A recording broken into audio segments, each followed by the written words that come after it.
بسم الله والصلاة والسلام على رسول الله الكريم. معاكم بدر الدكوين من منطقة المنصورة. إن شاء الله يا جماعة النهاردة هنشرح موضوع جميل ومفيد. موضوع إن الفيس في أوقات حرجة جدا بيبقى تقيل أو تصفح تقيل، فإحنا عايزين نعمل تسريع تصفح، تسريع الفيس بالذات، فده بيعتمد على DNS يكون أسرع. فأني DNS هنختار. فالنهاردة جايب لكم مجموعة DNSات.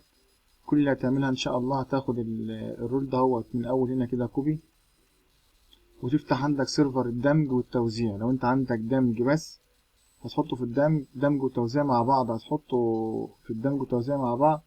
عندك توزيع بس هتحطه في التوزيع لوحده. ان شاء الله هنفتح كلمة IP ودي ان اس.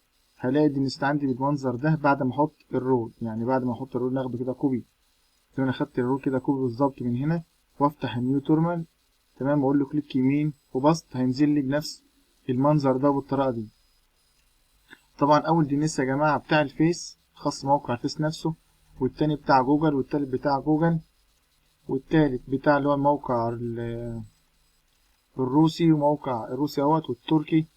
في كذا موقع مع بعض، وموقع بتوع الاباحي، وكذا حاجه مع بعضها ان شاء الله.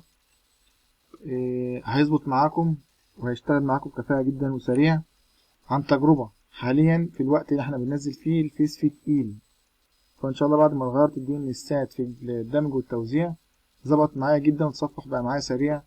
وان شاء الله معاكم سريع باذن الله، وتطبقوا نفس اللي انا عملته بالظبط. كليك يمين وبسط في النيو تورمان. يعني باخد الرول ده كوبي، كل اللي بعمله بس بروح في الدمج اقول له كليك يمين بسط في النيو تورمان، وفي نفس الموضوع بالظبط في التوزيع بعمل نفس الخطوه.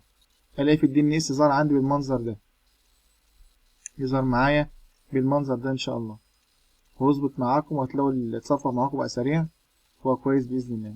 السلام عليكم ورحمه الله وبركاته.